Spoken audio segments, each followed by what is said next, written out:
Do you know what it feels like, to stand beneath a god? Not a god of spirit or faith, but one forged from iron and wrath towering high enough to eclipse the sun. It's every step a thunderclap that shakes the marrow of your bones. To live in the shadow of such a being is not life as mortals know it. It is worship through fear. It is faith enforced by the sound of grinding metal and the taste of falling dust. I remember the first time I saw one. I was a child then, barely old enough to understand the difference between awe and terror. The ground quaked long before I saw its shape. Then the horizon shifted, no, not the horizon, but something that moved against it. The outline of a giant, clad in sacred armor that shimmered with gold sigils and battle grime. The air trembled with the hymn of machine spirits, and people fell to their knees without thinking. Even my mother bowed, clutching me tight against her chest as she whispered a prayer not to the emperor, but to the knight that carried his will. That was on Virilia 9, a world that had long forgotten what peace looked like. The banners of House Vorten hung from crumbling hab spires and sanctified fortresses, each one a reminder of who ruled us and who we existed to serve. To the nobles, the planet was theirs by divine right. To us, the serfs and laborers, it was simply the ground we bled on, waiting for the next harvest or the next purge. I grew up among the hum of reactors and the hiss of oil lines, in the manufactorum levels where the light never changed. My name is Ilarathane, though names don't matter much when you belong to a house. We are all called serfs, attendants, mechanica-born, and sometimes filth, depending on who is speaking. My duty was simple, to clean and maintain the joints of the god machines, the Imperial Knights, those titanic war engines that stride into battle for the glory of mankind. You cannot imagine what it means to touch one of them. To stand beside its ankle, larger than a hab block, while sparks rain down from the sacred steel above you. You feel insignificant, and yet chosen because you serve something greater than yourself. That's what they teach us, that obedience is purpose, and purpose is salvation. We didn't question. Not then. The world was changing around us, though we refused to see it. Food shipments from the upper hives had slowed. Famine had begun to creep through the manufactoria levels. The overseers told us it was temporary, that the house would ensure our survival. But we knew better. Hunger makes profits of everyone. Whispers traveled faster than sermons. The planetary tithe had doubled, the nobles had withdrawn into their keeps, and the Imperial Guard stationed here had left months ago for another war. The only protection left to us was the knights. And yet, their protection was not kindness. It was judgment. When the first rebellion sparked in the lower levels, the nobles sent their message quickly, not with words, but with the thunder of engines. I was assigned to one of the maintenance crews that prepared Sir Darius Vorten's knight, Glory's Bastion, for deployment. He was heir to the house, son of the ruling lord, and a man spoken of in reverence and dread alike. The machine he piloted was his soul made manifest, a walking cathedral of vengeance. For 2 days, we labored without sleep. We cleaned the armor plates, inscribed litanies along the weapon housings, and poured sanctified oil across the servos. Every bolt, every piston, was blessed by a tech priest's mechanical chant. I remember staring up at that towering engine and feeling a strange mix of pride and nausea. This thing was meant to restore order. But I had seen what knights did to those who defied them. Restoration, to them, meant annihilation. The day of the march came like a storm. From the plateau of Vorten Keep, they descended a formation of 5 god machines, their banners fluttering in the toxic wind. The citizens gathered at the edge of the hive's outer walls to watch. Some prayed aloud, others wept in silence. Mothers lifted their children to see the angels of the emperor. Fathers bowed, heads low, not daring to look too long. The knight's armor gleamed, every movement accompanied by the basso hum of reactor cores awakening from slumber. And then, the ground began to shake. One step. Another. The sound was a drum beat from the heavens. Dust rose in clouds that blotted out the spires above. The air itself seemed to vibrate not just with noise, but with the presence of something beyond human comprehension.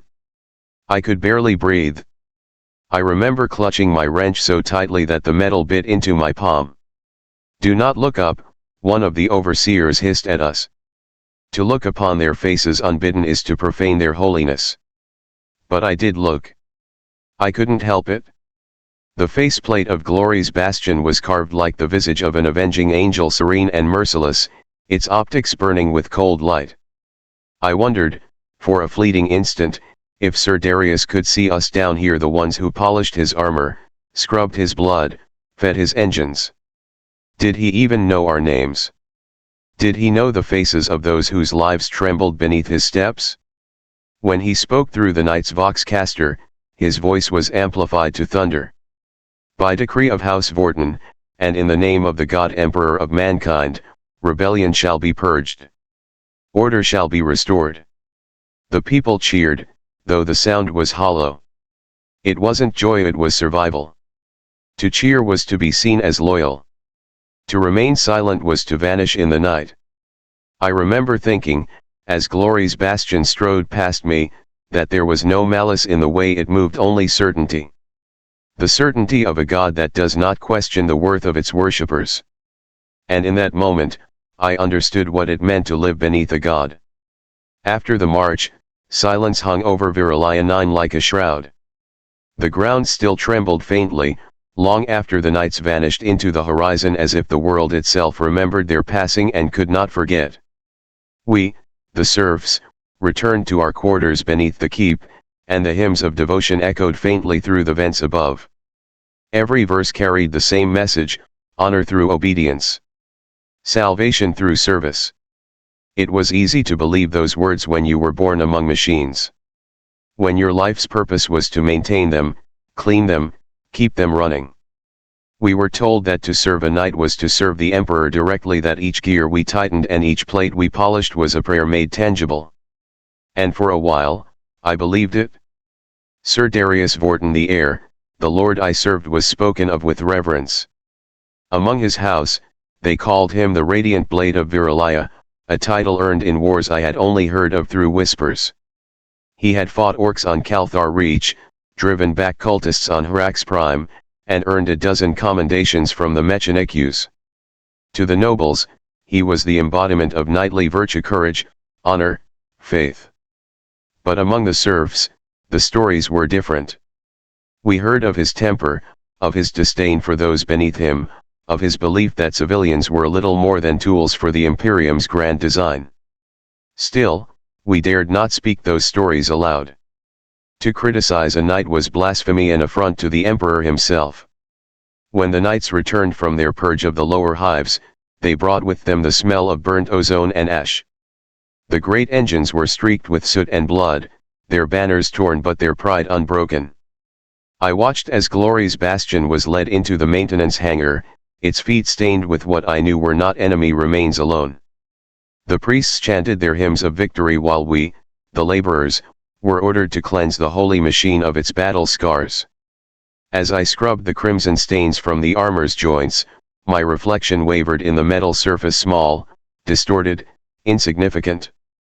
Around me, the other serfs worked in silence, each one afraid to speak above a whisper. We all knew the truth, but we also knew the price of speaking it. The knights had won their victory, but the city below had been turned into ruin. Entire districts had vanished from the census records overnight. Sir Darius descended from his machine in a procession of servitors and attendants. He removed his helm, revealing a face carved from arrogance and youth, noble features, sharp and cold, untouched by labor or suffering. His eyes swept over us like a man inspecting the tools in his workshop. "Faithful servants," he said, his voice calm and perfectly measured. "The Emperor has granted us victory once more.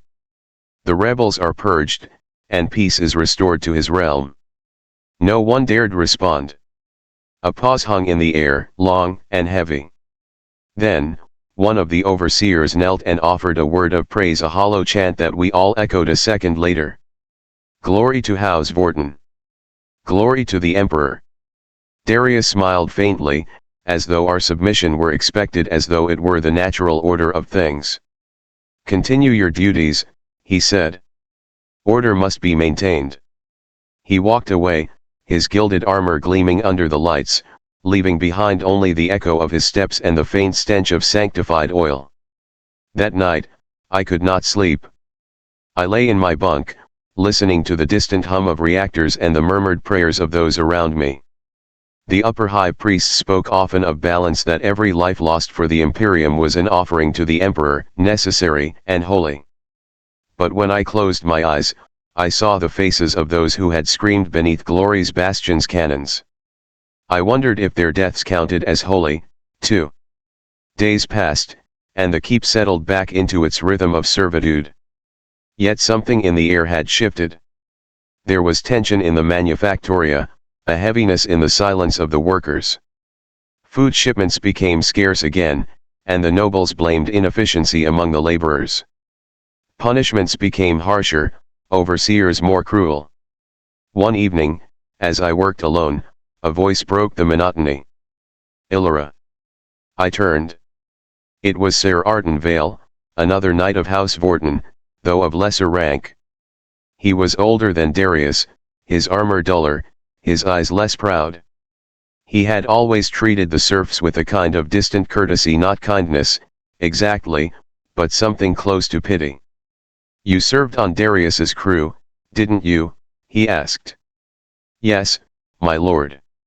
He studied me for a long moment, then said softly, "Do not let his ways darken your faith. The young heir believes too much in purity of fire. Not all battles are won by burning everything that stands before you." I didn't understand then what he meant. But later, his words would return to me when faith and obedience no longer meant the same thing. That night, the alarm sounded again. Small at first, then spreading across the hive like wildfire. Another rebellion, or perhaps the same one reborn from the ashes. The sirens began as a low, distant wail, a sound so familiar it barely stirred the workers at first. On Virilia 9, alarms were like the weather, constant, meaningless, part of life's background noise. But this time, the sound did not fade. It grew louder, deeper, more insistent, until it rattled through the metal corridors and shook dust loose from the ceiling. Something was different. Something was wrong. The supervisors shouted for order, barking commands through broken Vox speakers. "Return to your stations. Do not abandon your duties." But people were already moving, not with discipline, but with fear. I saw it in their eyes. The same hollow dread that had haunted us since the last purge. In the distance, a deep mechanical hum rose, rhythmic and heavy. The knights were waking. The gods were stirring from their steel slumber. I was assigned again to Glory's Bastion. My hands trembled as I tightened the locks around the plasma conduits. The sacred oils hissed as they touched the still-cold armor plates. Around me, the other serfs worked in frantic silence. None of us spoke. None of us needed to. We knew that when the knights walked, blood would follow. As I worked, I heard the whispers. Faint, urgent, carried through the ducts and the narrow tunnels that threaded beneath the keep. "The rebels are in the lower manufactoria. The house is losing control. They've taken the grain silos." Whispers are dangerous things. In the Imperium, words can kill as surely as bullets. But hunger breeds desperation, and desperation makes liars into prophets. The whispers said the rebellion had spread further than anyone imagined, that it was no longer about rations or taxes. It was about freedom. About the right to live without kneeling to metal gods. I didn't want to believe it. Not because I thought the rebels were wrong, but because believing meant hope, and hope, on Virilia 9, was suicide. Hours later, Glory's Bastion stood ready. I looked up at its towering form and felt the same conflicting emotions that had haunted me since childhood: awe and disgust, fear and longing. I wanted to believe that it protected us. I wanted to believe that all this suffering meant something. Then Sir Darius arrived. He walked through the hangar surrounded by attendants, his armor polished, his expression cold and unyielding. He stopped at the base of his knight and looked up at it as if gazing upon a mirror. "Order must be restored," he said to no one in particular. "Disobedience is heresy. Heresy is death." He ascended into the cockpit without another word. Moments later, the night came alive. The hangar shook as the reactor core roared into full power. Blue light flared from vents and sigils, casting the chamber in a ghostly glow. The machine's eyes ignited, two orbs of judgment staring into eternity. The air grew heavy with static. The priests began to chant the litany of activation, voices quivering in reverent fear. When the Colossus took its first step, the floor beneath us screamed in protest. I followed protocol, stepping back to the safety line and lowering my head as Glory's bastion strode toward the exit ramp. But I made the mistake of looking up one last time, and for a heartbeat, I thought I saw the machine hesitate. As if something inside it, or perhaps within Darius himself, recognized the horror that awaited below. That illusion lasted only a moment. The night turned, its cannons primed, and began its descent into the hives. From the observation deck, I could see the world below, a sprawling labyrinth of industry and habitation, smoke and light tangled together in endless decay. The lower hives were already burning. Red flares lit the smog like bloody stars. Vox transmissions came through in fragments: rebel positions, east sector structural collapse, night support requested, followed by static and screams. And yet, amid the chaos, another sound emerged, faint, human, defiant. Voices, chanting. Thousands of them. They weren't praying to the Emperor. They were chanting against him. Against the house. Against the knights. It was a sound that made the blood freeze. Sir Darius answered with fire. From Glory's bastion's cannons, the Emperor's mercy came in blue-white bursts that reduced whole buildings to ash. The Vox broadcast the battle hymn of House Vorton, a litany of victory played over the screams of the dying. In the maintenance pits, we could feel every blast through the solace of our boots. Each tremor was another life crushed, another family erased. And still, the priests told us to rejoice. "The Emperor purifies through fire," they cried. "Blessed be his cleansing flame." But there was no blessing in that fire. Only silence, once the voices stopped. That night, the keep was quiet. Too quiet. The lower hives no longer sent distress calls. The Vox lines were dead. I found myself sitting alone in the maintenance bay, staring at a single bolt I had dropped hours earlier. Such a small thing, insignificant, easily replaced. Yet it had weight. Like the lives we lost. Like the truths we refused to name. When the others had gone to rest, I heard movement behind the fuel tanks. I turned, expecting another worker, but instead, a man stepped from the shadows, his face half covered in ash and cloth. His eyes burned with something dangerous. "You're Ilarathane," he said quietly. "You serve the knights." I didn't speak. My hand went to my tool belt instinctively, not to fight, but to hold on to something solid. "We're gathering," he whispered. "We're done kneeling. The knights have taken enough. We need people like you, people who've seen what they really are."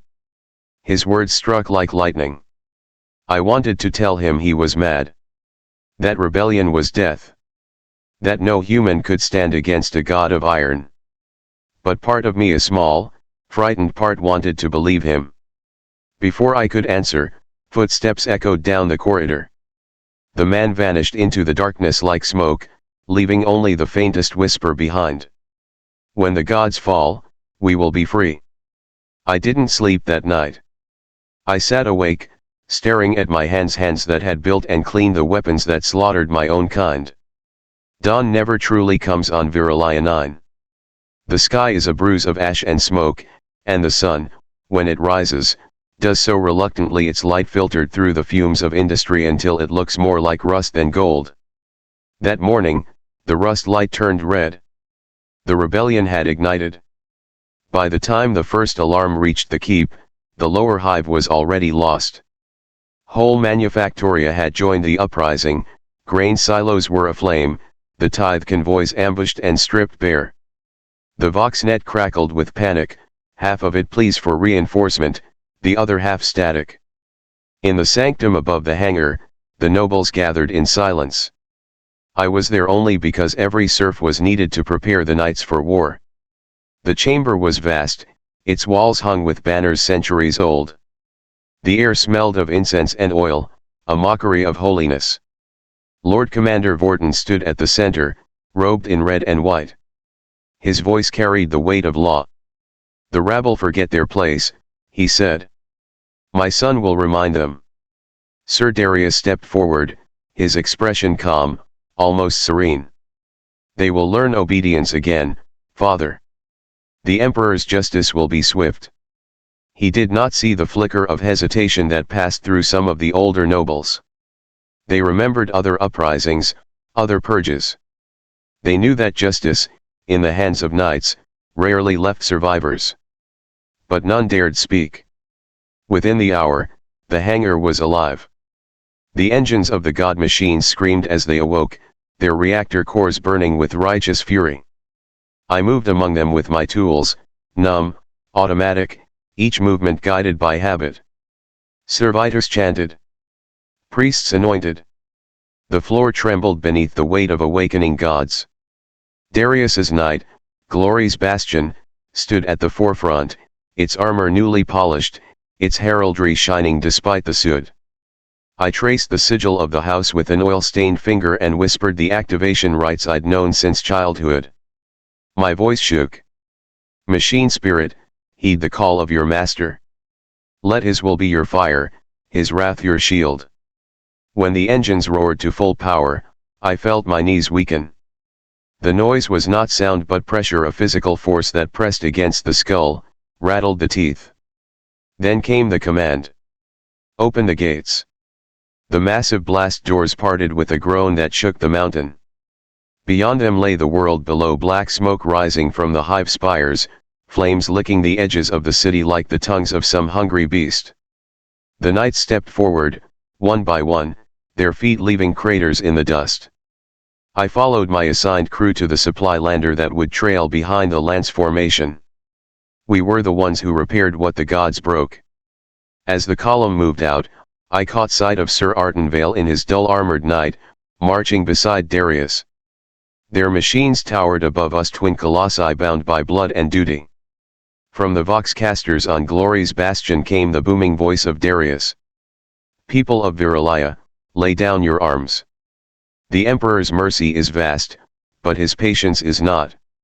Kneel, and you will be spared." No one knelt. The rebels answered with gunfire that pattered harmlessly against the knight's armor. Then came the retaliation, a single burst from the thermal cannon that erased an entire block in a blossom of blue light. The march began. We followed in the wake of annihilation. I watched as hab stacks toppled, their occupants crushed beneath the falling debris. The air was thick with ash and screams. Each step of the night sent shockwaves through the streets, turning glass to powder and faith to dust. I tried not to look. I tried to believe this was justice. But every time I blinked, I saw faces of workers I knew, men and women who had shared rations with me, now nothing more than shadows burned onto the walls. Hours passed.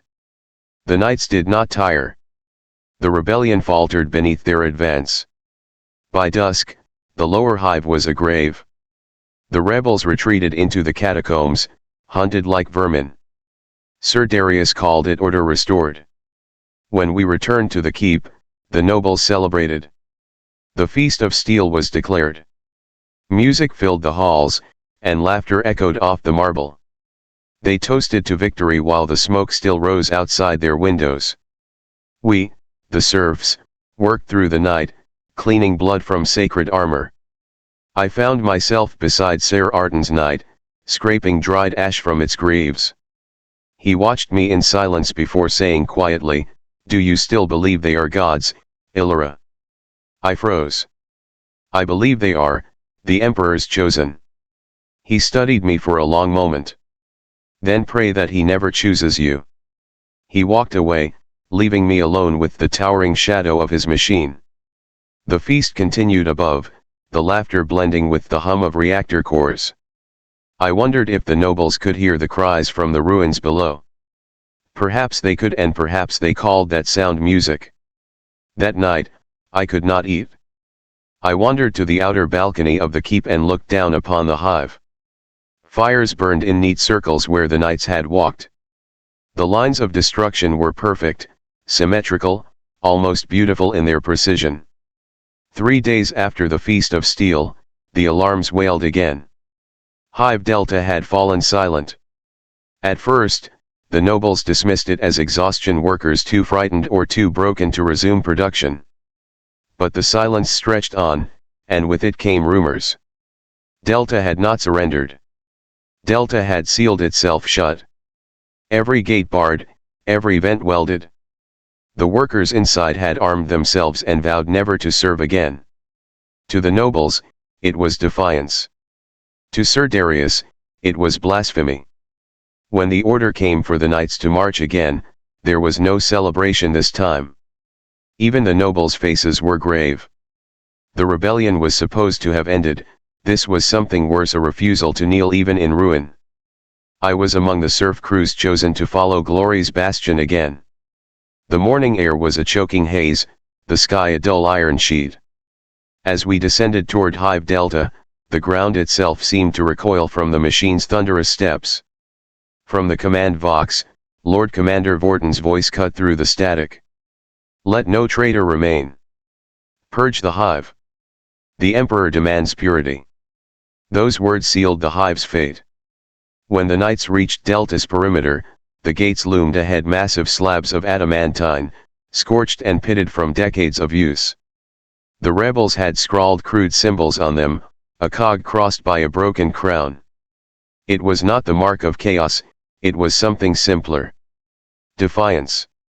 Sir Darius's voice thundered from his knight's vox horns. Open these gates and you shall live. No answer. Only the faint sound of chanting from within. Seconds passed. Then, with a quiet nod to his father's image on the comm screen, Darius fired. The thermal cannon struck the gates like a miniature sun. Metal screamed. The air turned white hot. The gates melted, sagged, then burst open, flooding the ground with molten slag. The knights stepped through the inferno as if it were mist. What followed was not battle, it was execution. The rebels fought with improvised weapons, mining lasers, rail drills, explosive charges. They fought with desperation, not hope. But the knights were gods of iron and flame. Each blast of their cannons erased hundreds. Entire hab levels were crushed beneath their feet. The air was filled with static prayers, fire, and the smell of burnt oil and something else. Flesh. I worked in silence, my tools shaking. Every few minutes, my Vox link would crackle with orders to repair a damaged servo or reload an ammo feed.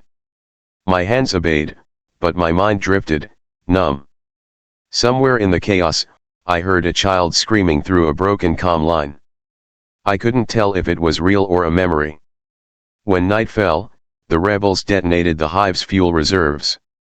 The explosion tore through the lower sectors, engulfing everything in a firestorm that reached the heavens. Through the smoke, I saw Glory's bastion kneel, half its armor blackened, its banners ablaze.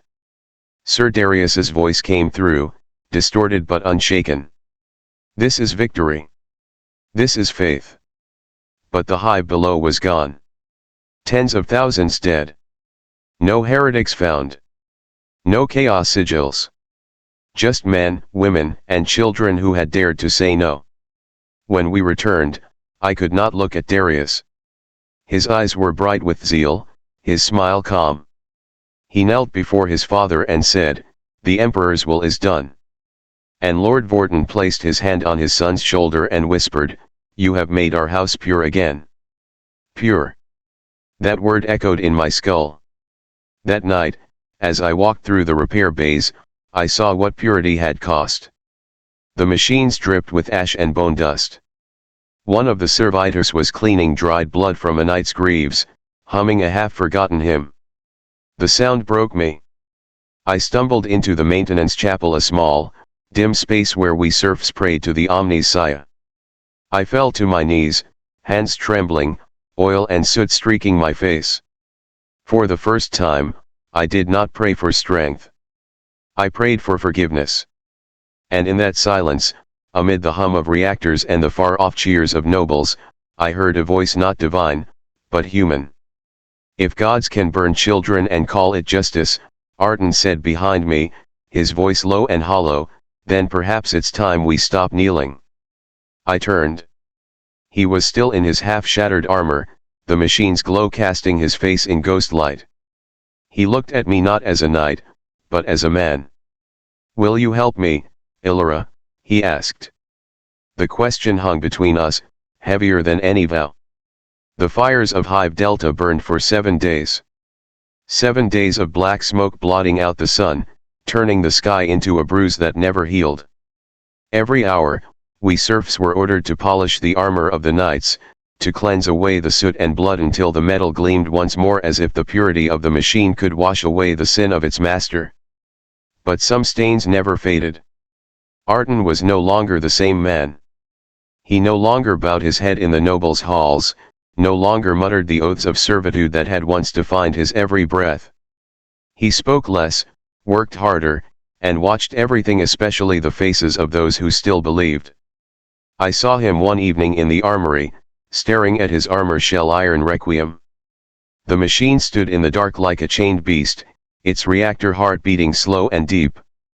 He placed a hand on its scorched plating and whispered something I could not hear. For a moment, I thought the machine stirred in answer. That was when he turned to me and said quietly, "Illyra, tell me, do you think the Emperor sees us?" I hesitated. "He sees all." Then he saw Hive Delta burn, he said. And he did nothing. His voice broke on that last word.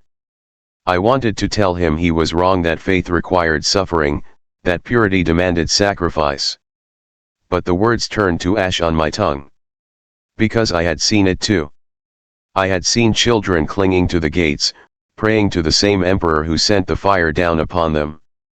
That night, Arden gathered us a handful of serfs, mechanics, and junior tech priests who had survived too much and believed too little. We met in the maintenance tunnels beneath the great keep, where the air was thick with oil fumes and the walls pulsed faintly with power conduits. "House Vorten is lost," Arden said. "Our knights are no longer protectors, they are butchers wearing halos. If the Emperor demands this, then perhaps it is not the Emperor who speaks." No one breathed. Treason was death, not just for us, but for our bloodlines, for anyone who had ever spoken our names. "What do you want to do?" I asked. "End it," he said simply. "Before the next hive burns." The plan was madness. He intended to take his knight iron Requiem and strike against his own house. One man against gods of steel. He knew he would die. We all knew. But still, something in his voice, something in the sheer defiance of it, drew us in like gravity. In secret, we began to work. Reprogramming machine spirits. Hiding munitions meant for ritual use. Whispering codes to awaken old defense systems buried beneath the forge. Each act felt like a sin, yet it was the first time in my life that sin felt holy. Then came the day of the Purity Parade, a ritual where the knights marched through the surviving hives to inspire obedience. Lord Vorten himself led it, banners unfurled, choirs singing over the ashes of Delta. Arden's moment had come. As the parade thundered across the plains, Iron Requiem stood among them, outwardly loyal, silent, its weapons dormant. But I was in the cockpit's maintenance crawl space, hidden behind the control conduits, my fingers trembling over the activation runes. The command code was simple, burned into my memory like a brand: Ignis 44 Delta. When Arden gave the signal, I would unlock Requiem's mind, free its spirit from the machine bonds that kept it docile. At the sound of the trumpets, Arden whispered, Now. I pressed the rune. The world shifted. The night shuddered, a deep, animal growl rising from its reactor. Warning lights flared red across the cockpit. The machine's spirit screamed in 1,000 tones, half machine, half madness. Then it moved. Iron Requiem turned its cannon on the line of marching knights. The first shot obliterated Virtue's pride, the second shattered the gatehouse of the keep itself. The nobles screamed, the crowd scattered, and the sky filled with fire. Lord Vorton's voice roared over the comms. Arton! You damnable traitor! You bring shame upon your lineage. No, Arton answered, his tone cold and resolute. I bring judgment. The two knights collided like gods at war, plasma against steel, oaths against guilt. Each blow cracked the earth, every strike sent waves of heat and thunder rolling through the plains. In that chaos, I understood something terrible. This was not rebellion. It was confession. Arton wasn't fighting to win, he was fighting to be seen. To show the Imperium, the Emperor, anyone, that what they had done was wrong. That honor built on ash was no honor at all. The battle raged through the night, painting the horizon with fire. When dawn came, both machines lay broken amid the ruins of the keep. Lord Vorton's banner burned. Morning came without light. The smoke of burning metal choked the sky, and the sun was nothing but a pale ember behind the storm clouds. I crawled out of the shattered cockpit of Iron Requiem, my hands slick with coolant and blood. The ground was littered with fragments of armor, torn banners, and the still smoking wrecks of once great knights. Everything that had defined Castor, its nobility, its faith, its pride, lay broken around me. Arton was gone. His body was never found inside the wreck. Some said he was vaporized when the reactor went critical. Others whispered that he had been taken by the machine spirit itself, absorbed into the core as it burned. I didn't know which to believe. What I did know was this: the rebellion was over before it began. By nightfall, the Imperium had already responded. A thunderhawk roared across the blackened sky, its engines screaming with righteous fury. The sigil of the Inquisition gleamed on its wings, a single red eye wreathed in gold. And when it landed, silence fell over the ruins. Even the wind seemed afraid to breathe. From its ramp emerged the Inquisitor, a tall, skeletal figure draped in crimson robes, his face hidden behind a death mask of polished silver. Servo skulls drifted at his side like carrion birds. We fell to our knees, those few of us who had survived. My body obeyed out of habit, but my heart refused. Who among you bears the sin of rebellion? He asked, his voice filtered through vox distortion, each word metallic and precise. No one spoke. He turned his gaze toward the wreckage of Iron Requiem. Then all of you do. The executions began before noon. The nobles were taken first, accused of failing to prevent the heresy. Their titles stripped, their estates seized, their bloodlines declared impure. I watched from the shadows as Lord Vorton knelt before the Inquisitor, his proud armor now reduced to chains. My lord, he pleaded, it was my son who. Your son's sin is yours, the Inquisitor said simply, and raised his bold pistol. The shot echoed through the ruined keep like a church bell. I turned away before the body hit the ground. By dusk, hundreds were dead: nobles, serfs, tech priests, anyone whose name had been whispered in Arton's company. I should have died with them. But when they called my name, something intervened. One of the Inquisitor's attendants, a robed adept with bionic eyes, approached him and whispered a few words. The Inquisitor paused, then nodded. This one lives, he said. She will serve in repentance. I didn't know why. Maybe they needed someone to maintain the wrecks. Maybe they saw something useful in my records. Or maybe, and this thought haunted me, maybe the Emperor wanted me alive to remember. So I became a ghost among the ashes. They made me catalog the remains of the knights, logging every shattered component, every melted weapon, every symbol burned beyond recognition. The keep became a tomb, a place of quiet machines and restless spirits. Each night, I heard echoes through the halls, the low groan of cooling metal, the whisper of wind through broken armor. Sometimes, if I closed my eyes, I could almost hear Arden's voice in the hum of the generators. "Do you think the Emperor sees us?" "Yes, I would think. He sees everything. And he turns away." Weeks passed. The Inquisitor left, leaving behind a new warden to oversee Castor, a cold-eyed commander who spoke of rebuilding, of purifying industry, of renewed loyalty. But no one rebuilt the chapel. No one sang the hymns. Faith had died here, buried beneath the ruins of giants. I began keeping a record secret, written in code among the machine schematics. A history not of victory, but of truth. It spoke of the fall of House Vorten. Of the burning of Delta. Of the betrayal that was not betrayal at all, only the last flicker of conscience in a world that had forgotten the meaning of mercy. I wrote it not for the Inquisition, not for the nobles, not even for the Emperor. I wrote it for those who would come after, so that when they walked these plains and saw the broken armor half buried in ash, they would know. They would know that once, the Knights of Castor were human. It has been 3 years since the fall. 3 years since the knights burned, the nobles bled, and the Emperor's light was said to be restored upon Castor. But there is no light here. Only the endless grey of ash. I live now in the shadow of the Great Forge, a place that no longer hums with creation but groans with decay. The cogitators whisper half-broken prayers, the machine spirits, once proud and fierce, now mutter like dying old men. And I, Illyra, serf, heretic, survivor, am their keeper. The new overseers do not speak to me. They pass by as though I am a ghost that lingers too long. Perhaps they are right. The body lives, but something within me was buried with iron requiem. Every night I return to the ruins where the knights once stood.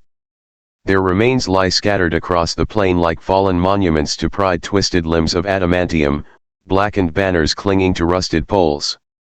I walk among them in silence, tracing the faded sigils with my fingers, feeling the cold metal beneath the dust.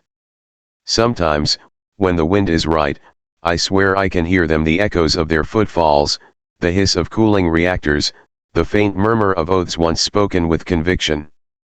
But it is not glory I hear. It is sorrow. A few days ago, I found something buried beneath the wreckage of iron requiem. It was small, a metal seal, scorched but intact. The mark of House Vorten. I turned it over in my hand, and beneath the soot, I saw a faint engraving. Not a motto of the house, but words etched by hand. To protect, even from ourselves. It wasn't an oath. It was a warning. I kept it.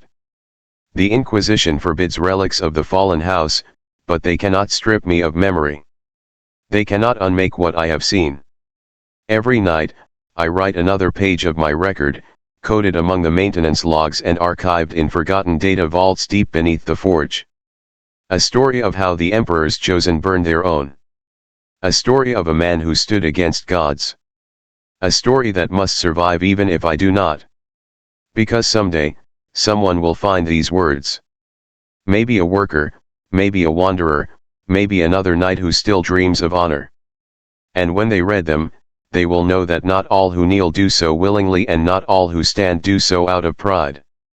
Yesterday, I received a summons. The new warden wishes to purify the records. I know what that means. They have found the traces of my writing. I have little time left. So I will write my last words here, carved into the alloy beside Requiem's ruined heart. Words that no censor can erase, because they are written in steel and sorrow. If faith demands blindness, then I have sinned by seeing. If purity demands cruelty, then I have sinned by mercy. If loyalty demands silence, then let these words be my rebellion. I kneel beside the wreck, placing the seal against the cold metal. The wind howls across the plains, scattering the ash like snow. In the distance, I hear the rumble of approaching engines, patrols coming to erase what remains of us. I close my eyes and whisper a prayer. Not to the Emperor. Not to any god. To Arton. To the man who dared to see beyond obedience. You were right, I say softly. He saw us. And he did nothing. So now we will remember for him. The engines draw closer. Lights pierce the smoke. My hands tremble, but I am calm. The Inquisition will find nothing but silence here. The records are hidden, buried within the forges, encoded beneath layers of corrupted hymns. They will burn my body, erase my name, sanctify my ashes, but they will never know how much truth can hide in one final act of faith. For faith, I have learned, is not obedience. Faith is the courage to speak, even when the galaxy commands you to be silent. And as the boots of the enforcers echo through the ruins, I whisper one last prayer, not of devotion, but of defiance. Emperor, if you truly see all, then see what you've done. The sky flashes with light. And then there is nothing. The fires have long died, but the ash still drifts across the plains of Virilia like the ghosts of those who once lived here. The knights are gone, most destroyed, most returned to their masters, all leaving only ruin in their wake. I walk among the remnants, hands tracing the cold metal of shattered armor, banners torn and blackened. The air smells of soot and lost hope. No choir sings here, no priests chant. Only the whisper of wind across the ruins. I kneel beside what remains of iron requiem, placing the seal I saved in the machine's scorched heart. Its metal is still warm in a strange, mournful way, as if it remembers the man who once commanded it and the lives it took. For a long moment, I close my eyes and let the silence speak. The screams, the prayers, the hymns, all are gone. Only the truth remains, that those who wield power without conscience are monsters, and those who obey without question are their shadows. I whisper a final prayer, not to the Emperor, not to gods, not to any master. Remember them. Remember what we lost. Remember the ones who burned in the name of obedience. The wind carries my words across the empty plains. Somewhere in the ruins, a machine hums faintly, as if acknowledging the truth. And then I rise. The sky is gray, the ash thick, but for the first time in years, I do not feel small. I do not feel afraid. I carry the memory of those lost not as a burden, but as a story, a warning. The galaxy will never know the full measure of the night's justice, but it can remember the consequences. I step away from the wreckage, leaving the ruins behind, yet carrying their echoes in my heart. The fire is gone, but the lesson remains, even in a galaxy of gods and machines, the human spirit, fragile, defiant, unyielding, can endure. And somewhere, beyond the smoke and silence, it whispers back. We will not be forgotten. The story ends here, not with triumph, not with peace, but with memory, defiance, and the faint, stubborn hope that even in the heart of the Imperium, one voice can echo beyond the ashes.